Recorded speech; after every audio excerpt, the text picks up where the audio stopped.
Suvendu da, welcome to NDTV walk the talk. पिछले election और इस इलेक्शन में आपके हिसाब से शुभेंदु अधिकारी जी क्या फर्क है? देखिए, इस बार जनता तैयार है। जनता ने 2021 में बीजेपी को लोन प्रतिपक्ष में बैठा था। 2 करोड़ 28 लाख वोट, 77 एमएलए दिया था, 38% वोट मिला था।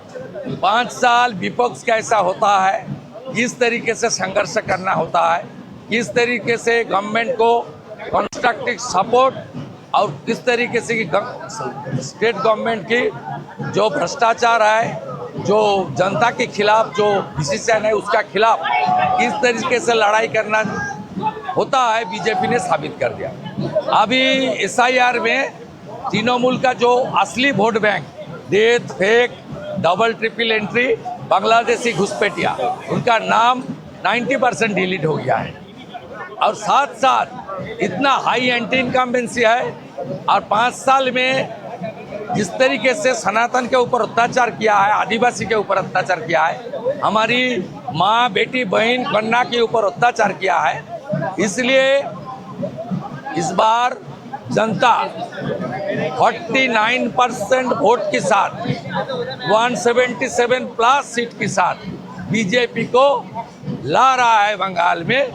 आप देख लीजिए, पिछले 2 हफ्ता में मोदी जी का रैली में भीड़ और ममता बनर्जी का हेलीकॉप्टर देखने के लिए भी गांव में लोग नहीं आ रहा है।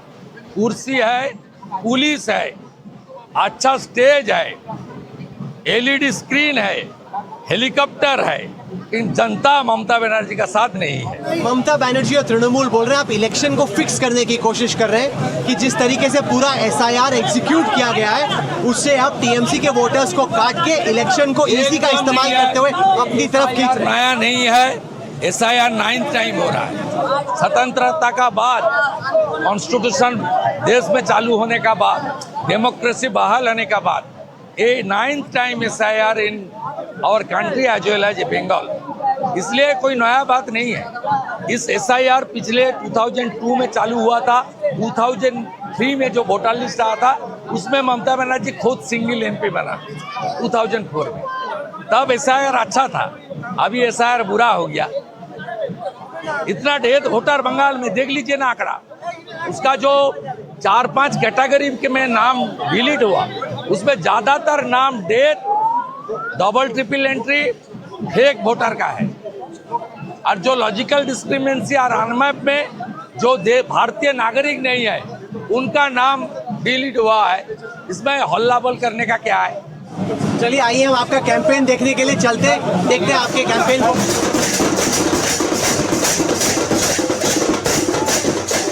शुभेंदु दा, बड़ा सवाल यह है कि अगर इस इलेक्शन में बीजेपी का ग्राफ बढ़ भी रहा है, क्या बीजेपी की बंगाल में इतनी ताकत हो गई है कि टीएमसी और ममता को हरा दे इस चुनाव में? ममता मैंने तो खुद हरा नंदीग्राम में। वहाँ तो उस वक्त 64,000 मुसलमान वोट था।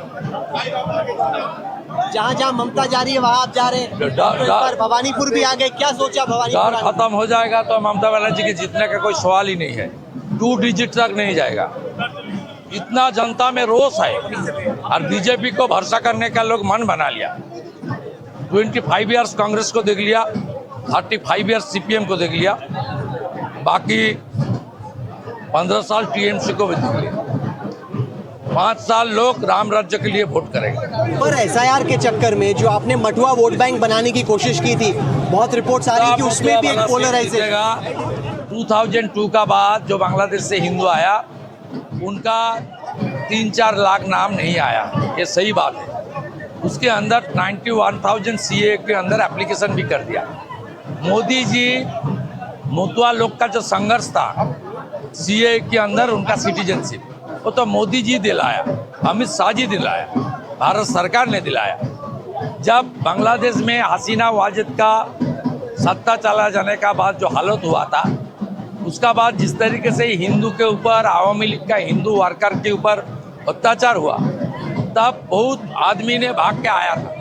तब एक राज्य जहां जमात और मुसलमान बांग्लादेशी घुसपैठिया को कुछ नहीं बोलता है पुलिस, हिंदू लोग के ऊपर अत्याचार शुरू हुआ। उसका बाद 2025 1 सितंबर भारत सरकार ने एक आदेश जारी कर दिया कि पूरा देश में जो शरणार्थी हिंदू आया देश छोड़ के, बांग्लादेश छोड़ के, उनके ऊपर अत्याचार करना नहीं करना जाएगा। इसलिए मोतुआ और बांग्लादेशी हिंदू ये शरणार्थी, ये लोग का पता ही है मोदी जी है तो मुमकिन है, मोदी जी है तो उनका सिटीजनशिप भी मिल जाएगा। आने वाला दिन में उसका वोटर लिस्ट में नाम भी आ जाएगा। संख्या बहुत छोटा है, 3 से 4 लाख है, लेकिन 2002 तक जितना भी 1.5-2 करोड़ हिंदू देश भाग से लेकर यहाँ आया है, सबका नाम वोटर लिस्ट में है। चिंता का कोई बात नहीं। कई महिलाएं आ रही हैं आपको देखने के लिए, आप प्रॉमिस कर रहे हैं महिलाओं को 3,000 रुपए देंगे। सब नौकरी मांग रहा है। नहीं, ये लोग देखिए, ये लोग पढ़ा लिखा आदमी है, इनका बेटी बेटा भाई बहन है। ये लोग 2 चीज मोदी जी से, बीजेपी से उम्मीद कर रहा है। आपने एडुकेटेड लड़का लड़की को चाकरी नौकरी, और दूसरा नारी सुरक्षा, ये बड़ा मुद्दा। आरजीकर बड़ा मुद्दा, संदेशखाली बड़ा मुद्दा, कोसबा लॉ कॉलेज बड़ा मुद्दा, दुर्गापुर मेडिकल कॉलेज बड़ा मुद्दा। ये सरकार रेपिस्ट को संरक्षण देता है। सब रेपिस्ट का पास स्टेट गवर्नमेंट का सिक्योरिटी है। ममता बनर्जी खुद डिक्लेयर करता है 10 लाख रुपया तो मैं दे सकता हूं। क्या मुख्यमंत्री है? ये मुख्यमंत्री डिक्लेयर करती है जो सनसेट के बाद नाइट टाइम में हमारी लेडीज लोग बाहर मत निकले। कौन मुख्यमंत्री है? बीजेपी ने दुर्गा स्क्वाड बनाने का वादा किया, मातंगिनी हाजरा महिला बैटालियन का वादा किया, रानी रासमोनी बैटालियन का वादा किया। बंगाल में मैं बोल रहा हूं, एक भी रेपिस्ट खुले आम सड़क में नहीं रहेगा। मान के चलिए, उसको हम लेगा और जो कानूनी तरीके से करना चाहिए वही करूंगा। पूरा बंगाल में हर बेटी दीदी बहन सबको, माता को रक्षा करने का काम आने वाला दिन में भाजपा सरकार करेगा। बंगाल में ही पहली बार हमारी बेटी कुमारी पूजा स्वामी विवेकानंद ने चालू किया बेलूर मठ में।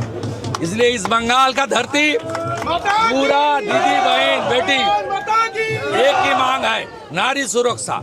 वो दे सकता है नरेंद्र मोदी जी, अमित शाह जी और बीजेपी।